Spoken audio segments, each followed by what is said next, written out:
on, my friends? I'm Rick, and this is your seat at the table, and we are looking at the Advanced Dungeons & Dragons 2nd Edition Player's Handbook Rule Supplement, the Complete Paladin's Handbook. Now, if the Bard is perhaps the most complicated of all the initial beginning classes available, especially to newer players, the Paladin is probably the least understood.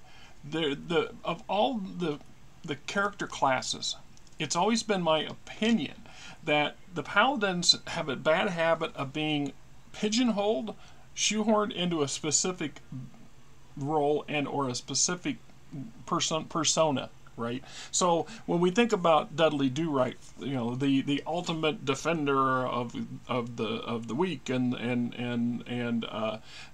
champions of justice and law and totally hell and high water on anything that has to do with evil, is right up the alley of a paladin. This is true.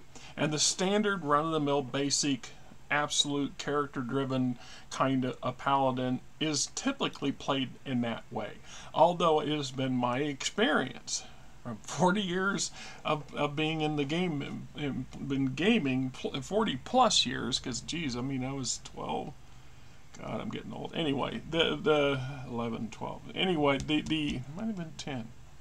Anyway, the point I'm getting at is that most people who are inexperienced at the game in general, or especially the characters, there's such a deep level of nuance when it comes to really getting into a role and to truly role play a game where we are enacting a interaction of make-believe without trying to distract from that. We want the full immersion. It's one thing to say my character is this type of person or presents this kind of persona to the world, and it's another thing for the player to actually pull that off consistently over and over again, session after session, especially when in a lot of ways the traditional concept of the paladin itself is very constraining.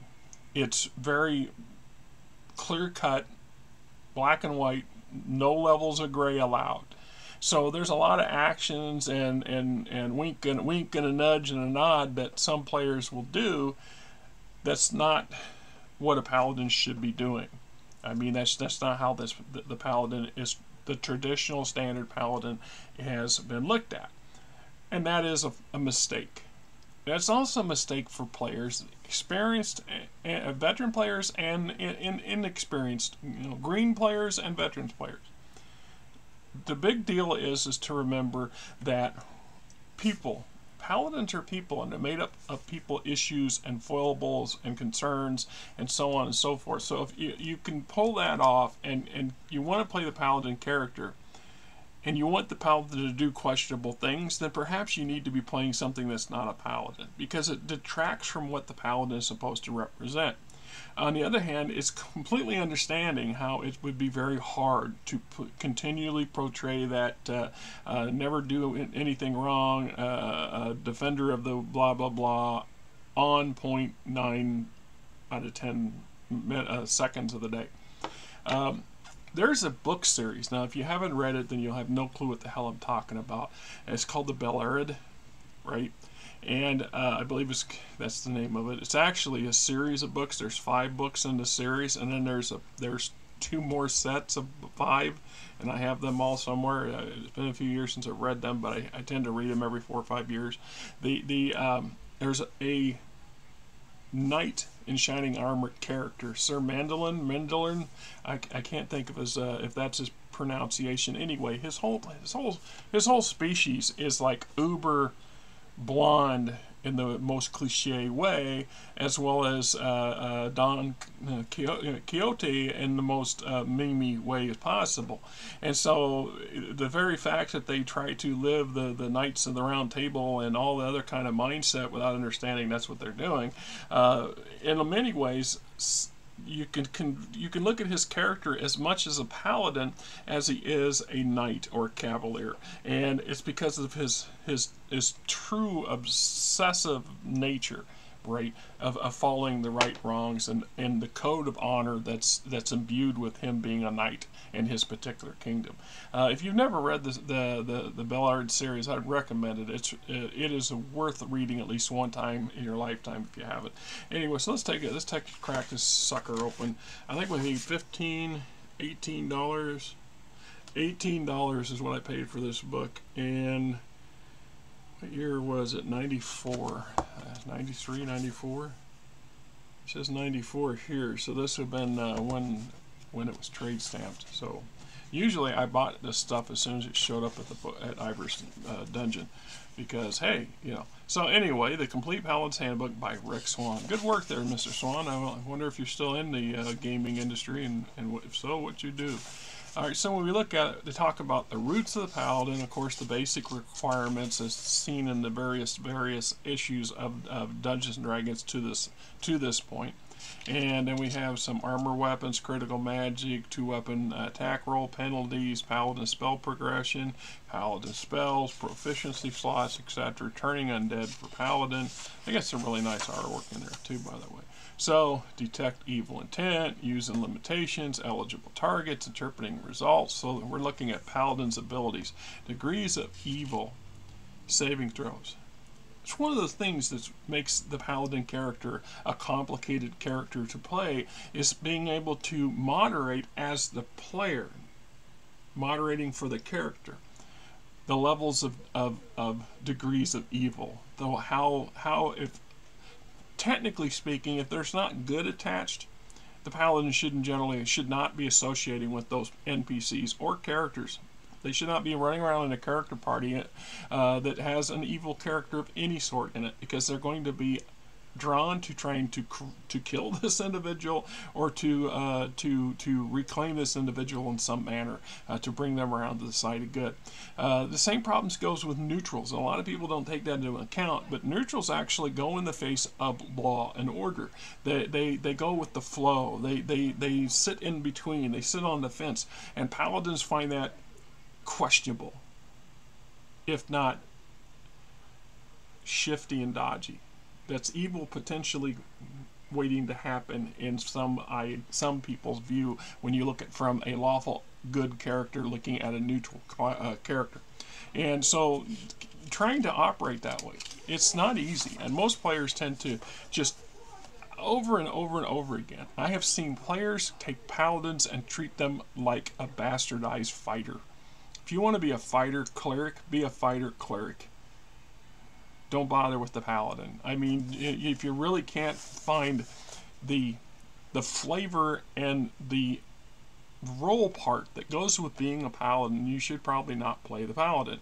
And sometimes that kind of character as a player or a character can be very annoying to everybody else in the group because of their strict need to follow their code and this and that and the other thing. So in some cases I found it better to use a Paladin as a temporary non-player character that fits a specific role as the group is progressing, because then to encourage people to actually play the Paladin. But if I have a player and that's what they choose, we're going to roll with it. And I'm going to try to do my level best to not hold them to a high standard that Paladins should be held to when it comes to playing the character itself. So we think about immunity to disease, curing diseases, laying on hands, or protection. Talks about the Holy Sword, a special type consecrated weapon that provides a Paladin with the unique benefits. Though the sword +5 Holy Avenger described in the appendix of the DMG is one of the more common examples, others exist as well. A few are described in chapter 6 of this book. Right? And that's another thing that I've had just discussions with players in the past. You know, they may a +5 Holy Avenger is the end goal for a lot of would-be Paladins. They want that particular weapon, but or a Vorpal sword, you know, because that's they still want that fighter murdering fighter capability. What we've also had that come to that conclusion on more than one occasion, that just about any chosen weapon for a Paladin can be consecrated. So if a Paladin belongs to a specific holy order or a specific church or temple or whatever, and they take their trusty battle axe if that's their preference, or their trusty spear, and have the priests at the temple, at the order, bless and consecrate the weapon, then it's actually they're imbuing that weapon with some elements of goodness to it. While it's not exactly a magical item at this point, it could be construed as against evil things. It has an advantage because it's now not really truly a total non-magic inanimate object. It's just something to go down that road, something to consider if that comes up. Talking about turning undead, the bonded mount. That's another thing that attracts a lot of players to the Paladin class, is the fact that the Paladin, like a cavalier, like a knight, gets big ass horse. And generally it's a charger. The horse is going to be a war horse of some sort or another, because that's their purpose. But more importantly, it's because they become attached to each other almost like familiars. In many aspects, that's how I've always treated the Paladin's bonded mount, as a form of a familiar with their own perks and advantages. And it goes on and explains. So for example, one of the most common things about the mount is it will defend its rider. Well, if you fall down, the mount's going to defend you to the best of its ability, and not run away unless you tell it to. And that's kind of important, because these things are one of those things you have to take into account. So like a familiar, certain animal classes, and depending on my campaign, and I've surprised players over the years by doing this, but my belief is, if you, for example, if your character group spends a lot of time in the saddle, you do a lot of horseback riding, you even do some fighting and engagements from horseback, then the horses themselves should be treated as non-player characters, and thus be granted experience. So they get a portion of the rider's experience every time the character levels up. There's a potential for their mount, and maybe it's a dog or another attack animal that's they can increase in hit die and become more potent, more faster, or add agility, etc., etc. And if you look, I think in the monster manual, there's a set of rules for how you can do that. But it's always been something I've felt was it adds to the flavor and nuance of the group, especially if something were to occur and your beloved mount gets killed or sacrificed. It's just as traumatic as losing a character in the group for some people. It's just how it's played out. So we talk about the bonded mouse, the Paladin's warhorse, how they're acquiring a mount, recognizing one, routine care, special traits. So example, faithful service, comes when called, handling, riding. The Paladin can always calm an excited or agitated bonded mount. The animal handling proficiency is not required. A bonded mount comes immediately to the Paladin's side when summoned. A mount responds to a shout, whistle, hand gesture, any audible or physical signal of the Paladin's choice. Paladin must demonstrate the signal to the mount only once. The mount unfailing responds to the signal ever after. And then, of course, riding the Paladin has advantages, because the mount is going to help the Paladin stay in the saddle and to operate. And then it says here, faithful service. Obeys the Paladin's commands without hesitation, assuming it understands them. When the Paladin is on foot, the mount remains at his side, following wherever he goes unless ordered to stay put. On a battlefield, the mount remains with the Paladin, even in the face of impending death. A bonded mount will never abandon the Paladin to save itself. In game terms, the mount is considered to have fearless 20 morale, or fearless bracket 20 D20 morale when fighting beside or defending a Paladin. They're damn near impossible to break that bond. That's kind of where they're heading for that. So we talk about some simple tricks, things you can teach your mount to do. All right, so we go on to parting company, talking about parting company from your mount. It says, under normal circumstances, a bonded mount serves as paladin for no more than 10 years. During this time, the paladin may voluntarily dismiss the mount if it becomes crippled or ill, if the paladin's journey takes him to train and hospitable to the mount, or for any other reason the paladin's choice. The mount instinctively knows when the paladin dismisses it and responds by dutifully wandering away. The DM should stage his parting as a significant event similar to the mount's arrival. See, so it's a big thing. It's always be a big thing. Clerical spells, strictures, lawful good alignment. So, most important elements of a paladin's ethos are his strictures, a set of inviolable rules from which the player handbook that the paladin must follow at all times. So you go look at the paladin up in the player handbook, and it tells you the do's and don'ts of being a paladin and what defines being a paladin. So if a character or if a player insists on doing things that go against the structure of the paladin, then they lose that paladin status. And this book actually covers this. There's a section on how to handle or how to deal with that. So magic item limit, wealth limits.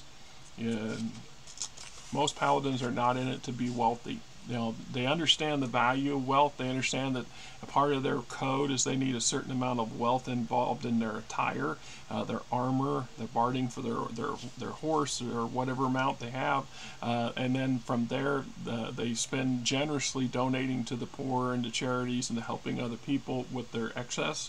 And then there's a portion of the excess that they can squirrel away or to quote invest in the inevitability that they reach a certain rank that at that point they're going to open up a stronghold or fortress or something, and it talks about how that works too. In addition to that, there's something called tithing. So a paladin is a member of a religious order, whether it's a church or whatever you want to call it. They're going to donate a percentage of that, whatever they earn, whatever their loot, whatever their share of the treasure is, they're going to give a percentage of that to their organization. And that's what tithing is. So it says must give 10% of all income to a lawful good institution. So the paladin can choose where to give that money to, but that 10% is going to be given away. And how to benefit from that, I suppose, is up to the players. So we talk about ethics, religion and philosophy, the government, mentor, culture, family, virtues, fealty, choices of patrons, about the categories, the fealty combinations. So you can have a fealty combination. The government alone is forbidden. Religion and philosophy is forbidden, but you can have government, religion, and philosophy all forbidden. For the purpose of fealty, religion and philosophy are mutually exclusive, right? Okay. So honesty, valor, honor, courtesy, other virtues, code of ennoblement. Not all paladins are knights, and not all knights are paladins, I guess is one important way to look at it. Sample code, violations and penalties, the standard methods, magical influence actions. What happens when a evil spellcaster puts a spell or a curse on the paladin and makes the paladin do things that are not paladin-like? This kind of helps you deal with that and address it. Generally speaking, the paladin is going to feel horribly bad about it. Fact is, even after the fact, they even though acknowledging they were doing it under the somebody else's spell, it doesn't change the fact that they're going to spend a lot. They're going to try to make right on whatever it was that they did that was in violation.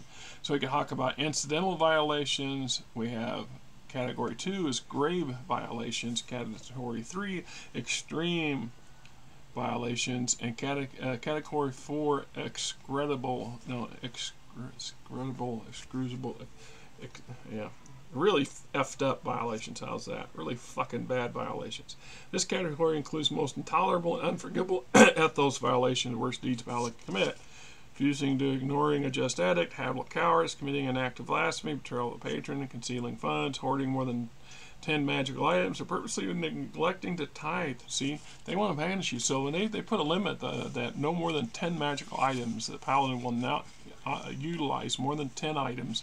Everything else they will donate to their organization or to their order or to that lawful good charity, that whatever it is that they want to give it to.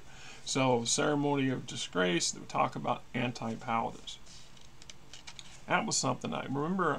Once in a blue moon, I will get a player who will come up with this idea that they want to have they want to play a paladin, and the paladin that they play is so anti-paladin. At some point, I pull them up to the side and look and said, "Look, Joe, no offense, this is not how paladins are played. This is not how the class works, and by all rights, that's not fair to everybody, because that's kind of how it's supposed to work. So if you truly dead set on having a paladin and doing the crap you're doing, and then maybe you need to be an anti-paladin or the evil version of a paladin." See, there's the thing. There is such a thing as lawful evil. So having a lawful evil paladin, they tend to go by other names, is not unreasonable. It's if you're going to have the alignment setup that Dungeons and Dragons has, and as far as I know, for the most part, Dungeons and Dragons is the only game system that really truly has an alignment system to give you some codex, some direction, some ideas and ideals on how certain characters should interwork, and to hack so much of the proficiencies and feats and magic, especially magic, are applied into the alignments and how the alignments function across the game system. So having multiple alignments means, by rights, there ought to be a neutral paladin. Although the hard part about it is there's so many of the ethos that would be hard to define if you were a true neutral. But having having a neutral good paladin would be a paladin that's on the verge of failure. That's in the eyes of their fellow paladins and their church leadership, you are a failure, and it's just by the hair of divinity that we haven't cut you loose already, or something. It's just gotta work at it hard. Otherwise, you actually can lose the title paladin, because that's part of it. It's one thing to that's an argument that doesn't cop up once in a while, and I don't know how much you give thought to that. But when we look at class in Dungeons and Dragons, in a lot of games in general, I understand the need for the where they came from. The concoction was to give a strict structure and guidance to create a range of characters to play in whatever game system we're playing. So a lot of games stayed away from having classes. They have skill sets in education. So you craft into a career path or a role, as opposed to a quote a character class. So in the case of the having paladins that are neutral evil or chaotic good are feasible, right? I mean, it's not something that's not outside. It's just how much extra work do you want to go through to make it fit. Otherwise, maybe it's just better to switch to a different class of character. And if you don't give a damn, then so be it. So let's look at the kits. All right, the variations that came out as of second edition. This really opens the eye. It really opened my eye to just how much depth and how much broad options and opportunities there are to play a paladin, and to how much work and effort you really need to apply to do it if you really want to do it well and enjoy it. And as long as you're enjoying it, I guess. But so we talk about the actual true paladin. And then they talk about the Cavalier. The Cavalier is the gentleman warrior. The Cavalier emphasizes honor, courage, loyalty. The most thought of image of the knight in shining armor is the Cavalier. And there's a big distinct difference between a Cavalier and a Paladin. So if we're talking about that alignment issue, so perhaps my neutral good Paladin is more of a Cavalier. So they take the Cavalier kit. And this helps sidestep some of them little tricky, sticky points about being a lawful neutral or a lawful good character driven paladin who's got very specific, set in stone, never budge from those strictures, to having somebody who has a looser stricture plan. Just right and talk about it. And then within the Cavalier, there's various ranks. So things like you start out as a page, a valet, the stronghold knight, the protector, the bachelor knight, the grand knight, the guardian, the banneret. So the deviant. Devoutly religious, deviants serve as the military branch of their church and consider themselves soldiers of their gods. The religious discipline views them with a clear sense of purpose, promoting the principles of their faith is not only morally correct but a sacred duty. So it talks about how they're these kits, to give you a description, their requirements to the character to fit. The administration, in this case, is a church. Over here was like a bonded mount, armor equipment, and then the role. And then if there's any symbols, secondary skills, weapon proficiencies, non-weapon proficiencies, special benefits, special hindrances. So this kit covers a wide range of things.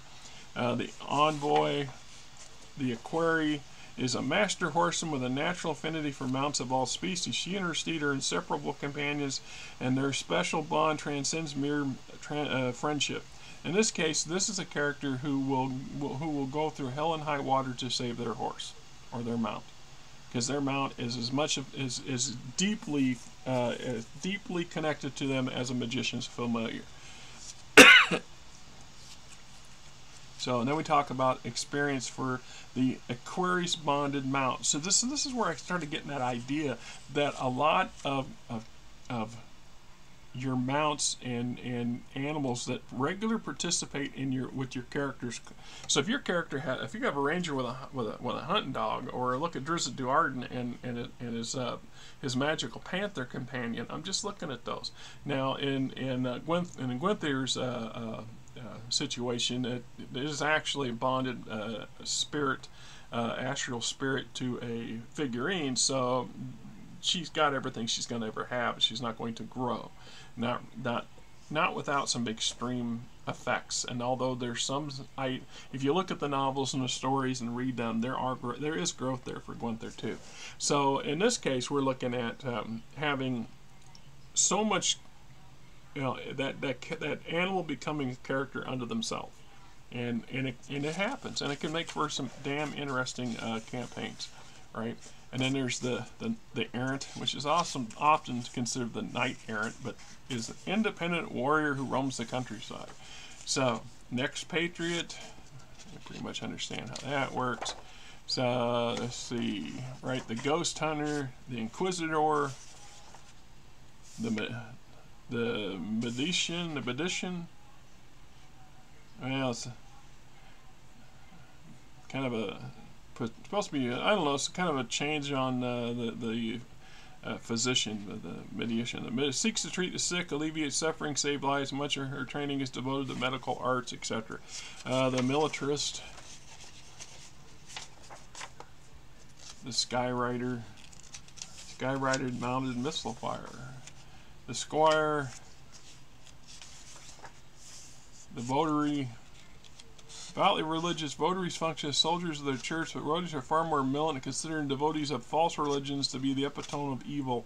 Additionally, votaries follow an unusually strict ethos. See, so there's certain kits in here, subclasses, that would not pair well with other subclasses and other character classes, and some much more than others, and some less so than others.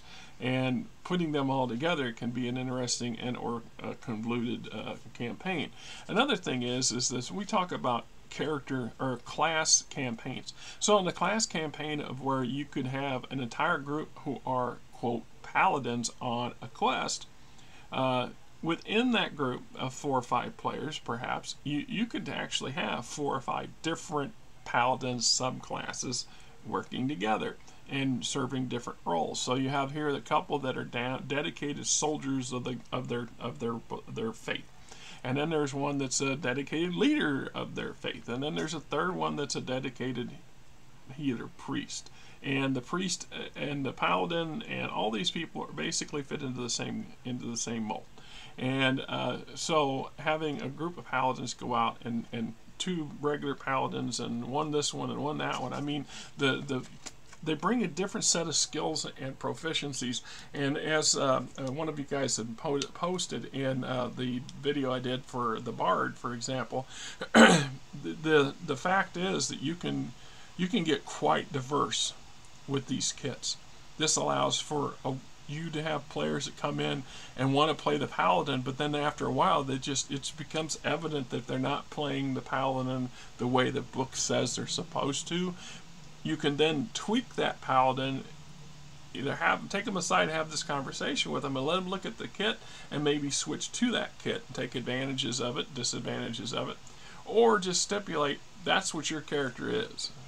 Because of the behaviors and actions the player does on a regular basis, the character cannot be a traditional Paladin, but does fit this category of a Cavalier, for example, or something along that nature. I mean, it's always something. I try to avoid railroading people, but you know what? No offense. Sometimes that's what you got to do. You don't get to be the GM for no reason whatsoever, and sometimes you get clerics that just don't understand or they're going to flow with whatever you say. And or not. And if in extreme cases that it becomes disruptive stuff, kick rocks. I'm sorry, you're gonna have to go. We're not gonna have you. We can't have you in our group. I mean, that's a problem. Anyway, so we got another kit, the Worm Slayer, go around hunting down dragons and stuff, I guess. So we got talking abandoning kits, creating new kits, demi-humans as demi-paladins, dual class paladins, compiled proficiencies, clarifications and modifications.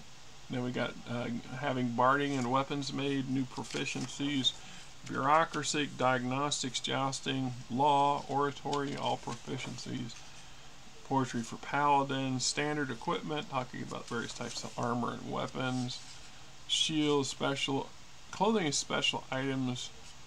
See, it says here, when choosing clothes, the Paladin strives for both utility and elegance. He favors bold colors, blue, reds, greens, and violets, and when he can afford them, rich fabrics, silk, and velvet in particular. Because the Paladin is often judged by his appearance, spending money on formal attire usually isn't considered an ethos violation. The ideal wardrobe, which may be acquired a piece at a time over the course of the Paladin's career, consists of the following, and it gives you a pretty significant list of specific stuff.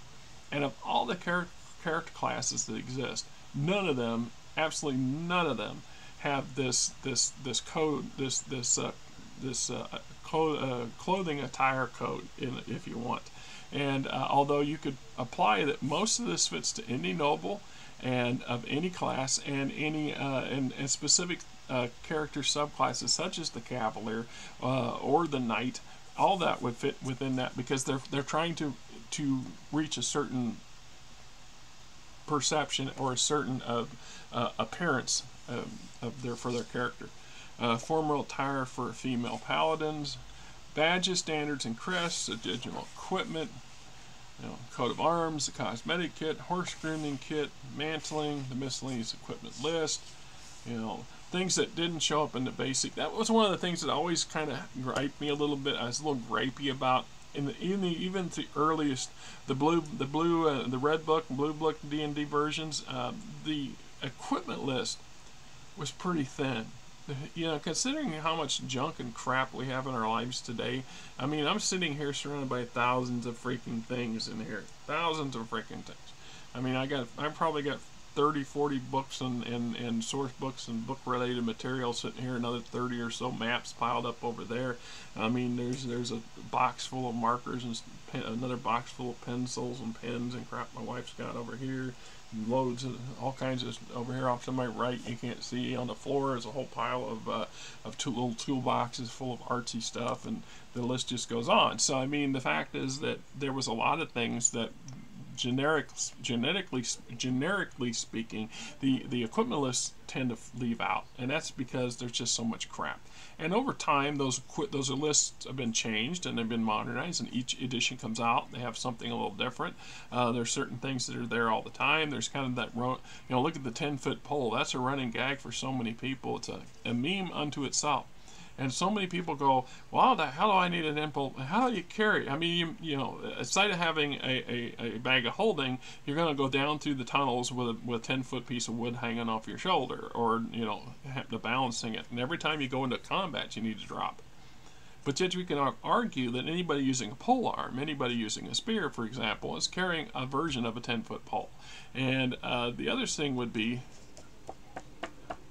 of all the character classes, of all the character subclasses, the one that's going to be the most likely to carry multiple 10-foot plus pulls is the quote Paladin Cavalier category, and because it's a lance, and if you've seen enough of these kind of movies and TV series over the years, you know that it's not the novels they talk about all the time. We just go out and cut some more, find some good green saplings, and they'll make their own lances. And ideally, they've learned to craft this stuff in the field.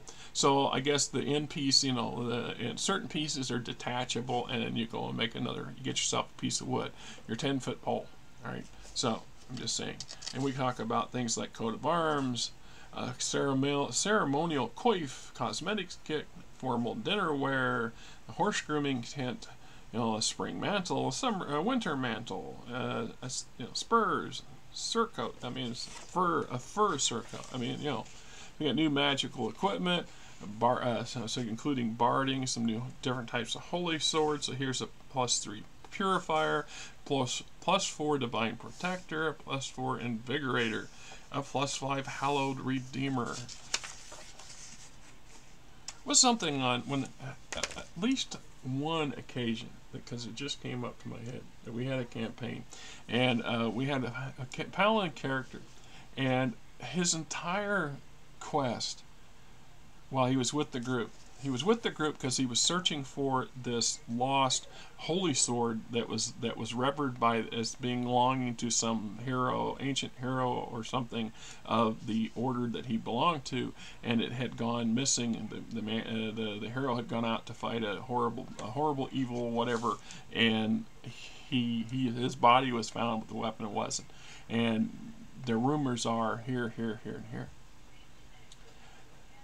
So the guy spent the whole, 6-month campaign basically. He was constantly asking questions and searching for this thing, and so he managed to set it up at the very end. He come up I think it was in a dragon's hoard or something like that. That's where they went and killed the dragon, and he recovered the sword, and that was the sole piece of treasure he took, because it meant more than the entire treasure together to his group of people. And in a different campaign, a different person that was wanting to play a paladin. If I remember, that person was doing a piss poor job of it. Really could not grasp the nuances of the not doing dodgy stuff as a paladin kind of thing, let alone condoning the rest of the group to do it. Well, I'm a paladin, I can't do that, but you can. You go do it. No, that's not how you should be. Yes, in a way you're not wrong, but no, that's not how a paladin should be approaching it. You should be arguing that your companions not do that thing because it's the wrong thing to do, even if it is the right thing at the moment to do. And so in his case, it was some big wrong that they were going to go right. He had to go right, and he was loaned a holy sword from the temple, and he was charged to protect it and look after it and bring it back when the mission was done.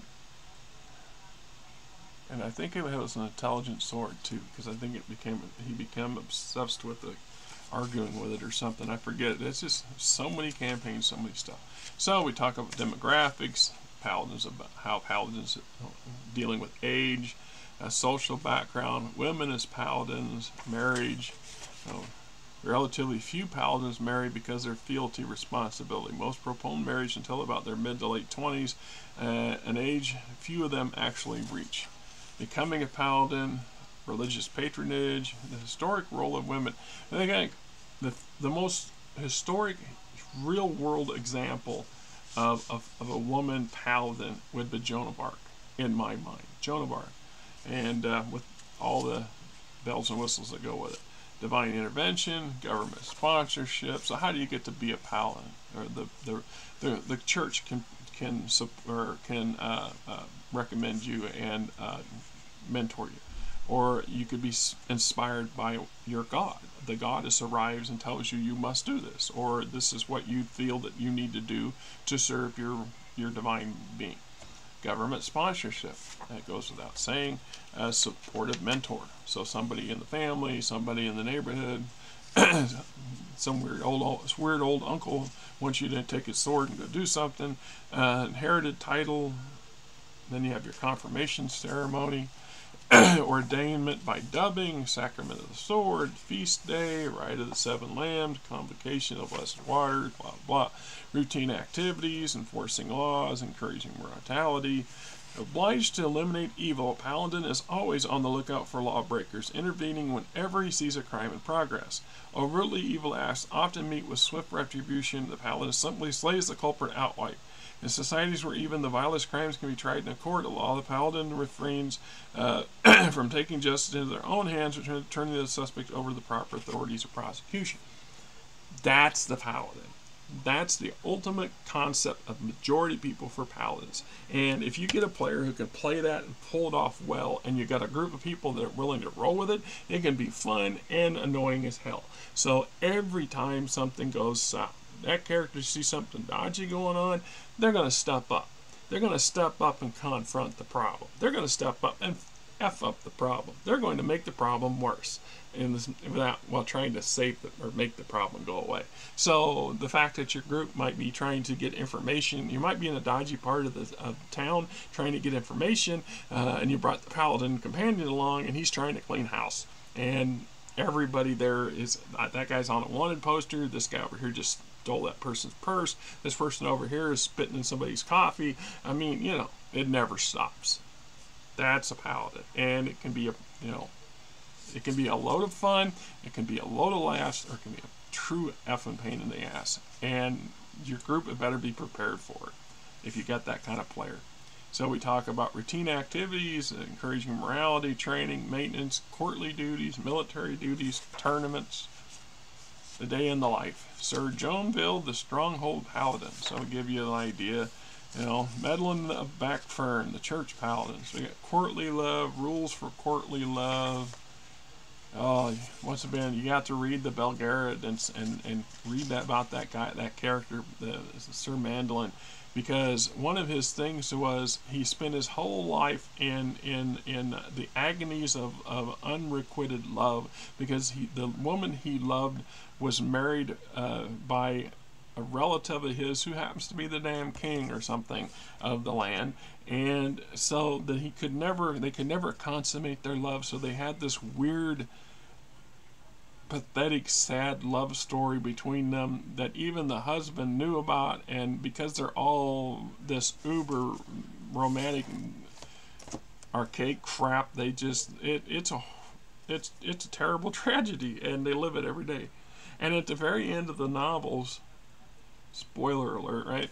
At the very end of the levels, the guys, the king dies. If I remember it, the king dies, and that makes the queen now a widower, and Sir Mandolin is still it's now there's nothing to stop him from fulfilling his love and marrying his love, and etc., except the shock of not knowing what to do. He spent the whole life pining away for something.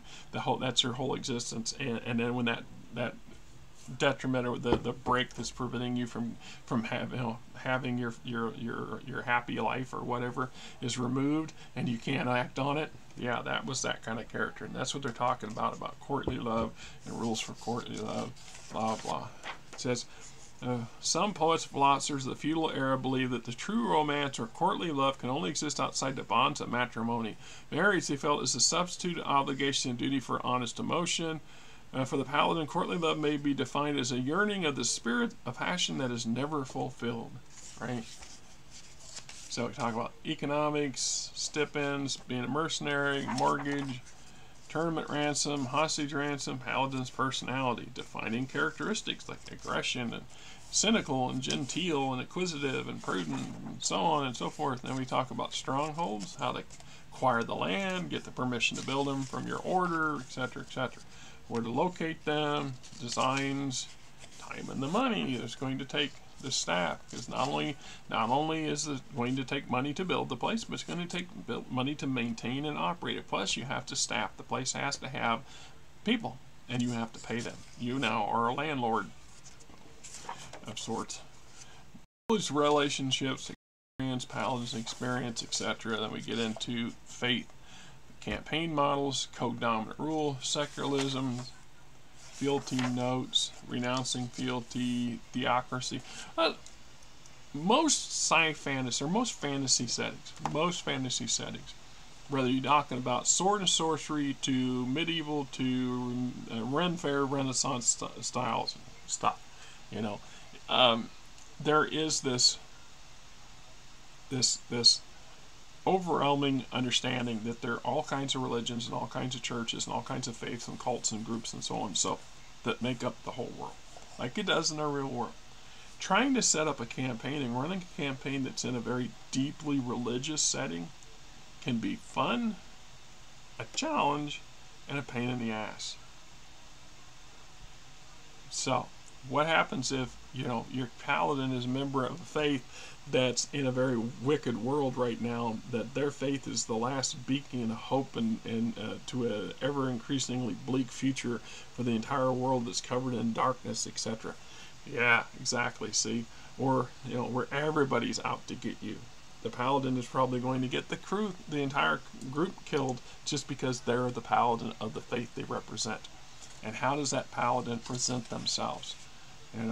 How often do they present themselves openly in that kind of situation?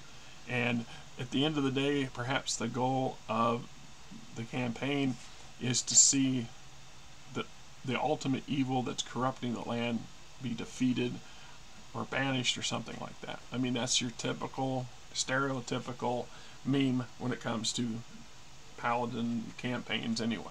So types of ethics, expressions of faith, service, behavior, standards of information, requirements, benefits, most noble order of the Radiant Heart, for example, Radiant Heart Auxiliary, the Distinguished Order of the Crystal Dawn, Ancient Revered Order of the Thorn, the Righteous Order of the Iron Dragon, right? So just giving examples of religious orders that, so your paladin may be part of a church, a large religious organization, but they belong to an order that's a subdivision of the main faith.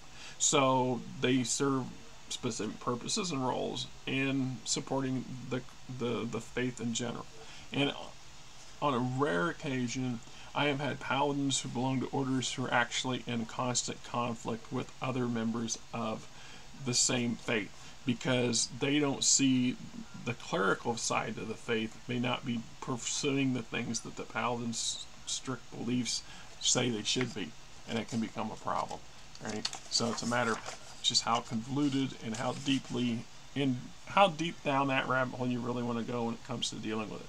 Order of the Divine Hand. So we talk about traditional stories, fictional sources. So like Paul Anderson's Three Hearts and the Lions, James Fenimore Cooper's The Deer Slayer, Elizabeth Moon's Deed of the Paracon Trilogy, or Sheep Farmer's Daughter, Divided Lance, Oath of Gold.